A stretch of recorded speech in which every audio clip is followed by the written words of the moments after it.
Hello everyone, we've got here an implicit differentiation question. So it says the curve has the equation px cubed plus qxy plus 3y squared equals 26, where p and q are constants. Show that dy by dx is equal to that. Now, the first thing I would say about this is the most common mistake with this particular kind of question is that students don't recognize it as implicit differentiation in the first place. Now, the clue that implicit differentiation is going to be involved is the fact that you've got a Cartesian equation which has got like x and y's as part of the equation. So when you've got something like this with x and y's in the equation and you've got to differentiate the whole thing, then that's a really good clue that it's going to be implicit differentiation that's going to be involved. Usually in a question of this type, they will not specifically say that it's implicit differentiation. They'll just say differentiate this. So what you're looking for, first of all, is has it got a mixture of x and y's in the Cartesian equation? And are the y's like built into the whole equation, like this kind of situation here? Because if you've got that, then it's going to be most likely implicit.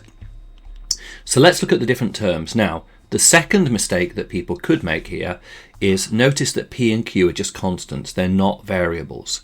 So we're going to differentiate the whole thing with respect to x, which is going to give us 3p x squared. Okay, so that's our first term differentiated.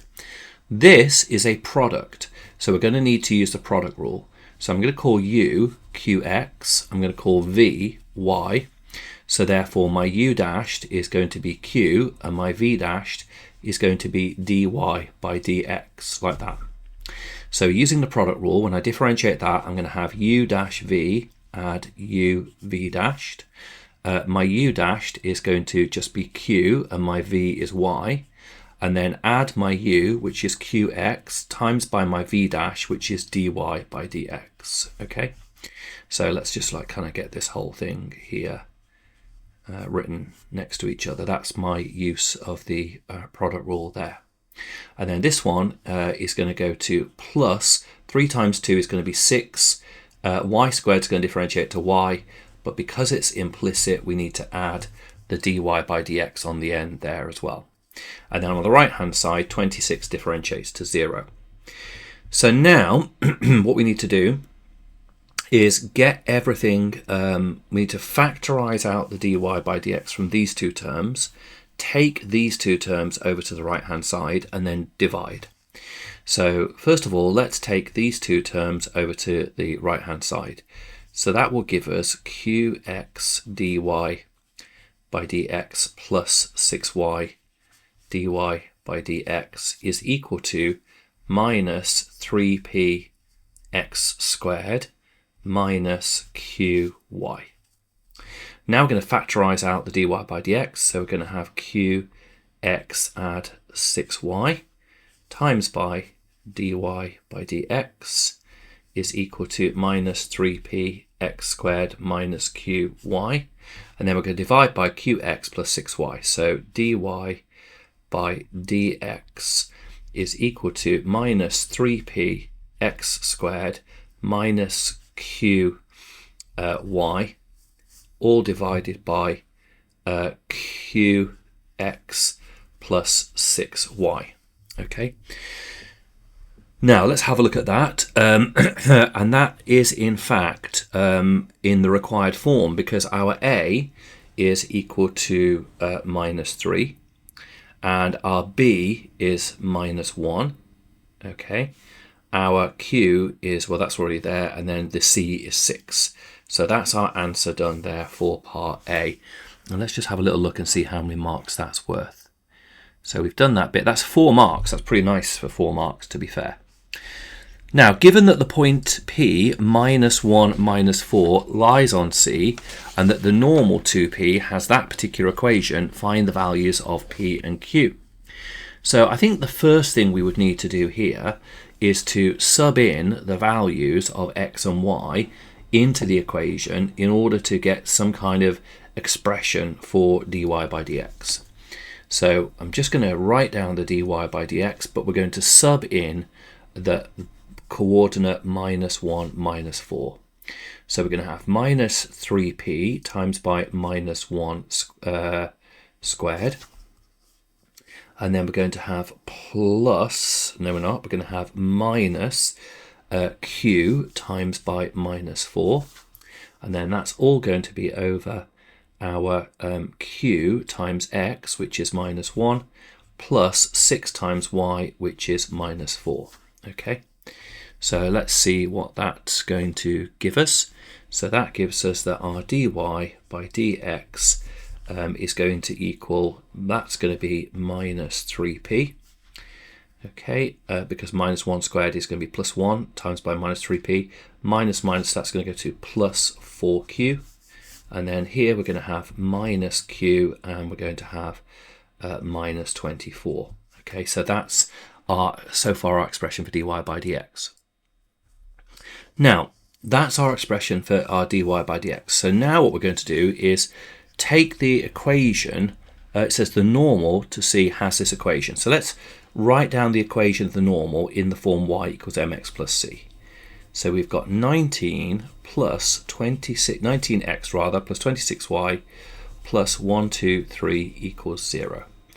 So let's take the 123 and the 19x over the other side. So we get 26y is equal to minus 19x minus 123. Let's divide by the 26.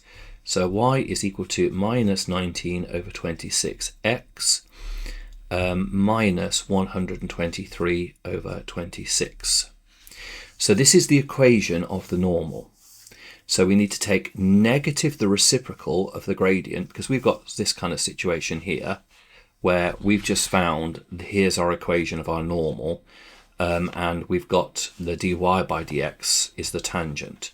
So we need to take negative the reciprocal. We need to use m1, m2 equals minus 1.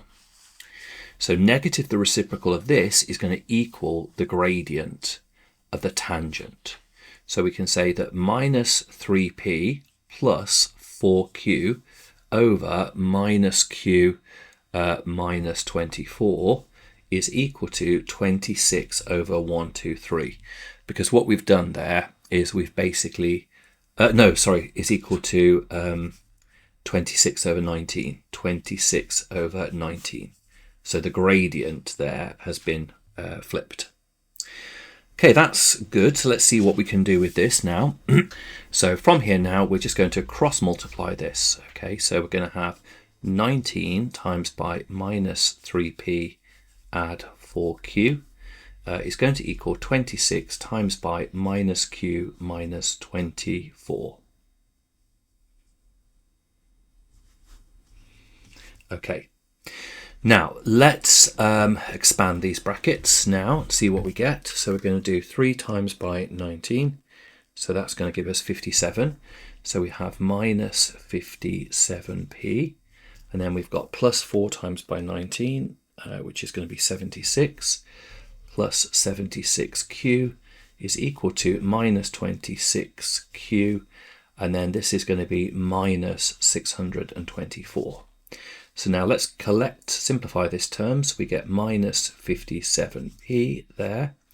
And we're going to add on 26 onto the 76, which is going to give us plus 102q there equals minus 624. So we've got one equation there with two unknowns. So now, in order to be able to solve for p and q, we need one more equation with two unknowns. And in order to get that second equation, we're going to go back to our original expression, and we're going to sub in the point minus 1, minus 4. So we're going back to the original thing that was given in the question in order to get our second equation. So let's just do that now.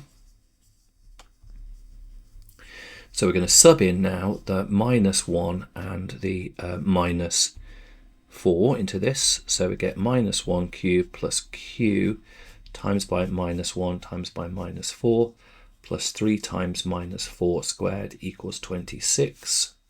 So that turns out to be minus p plus 4q is equal to, now when we work out 26, take away 3 times minus 4 squared, that turns out to be minus 22.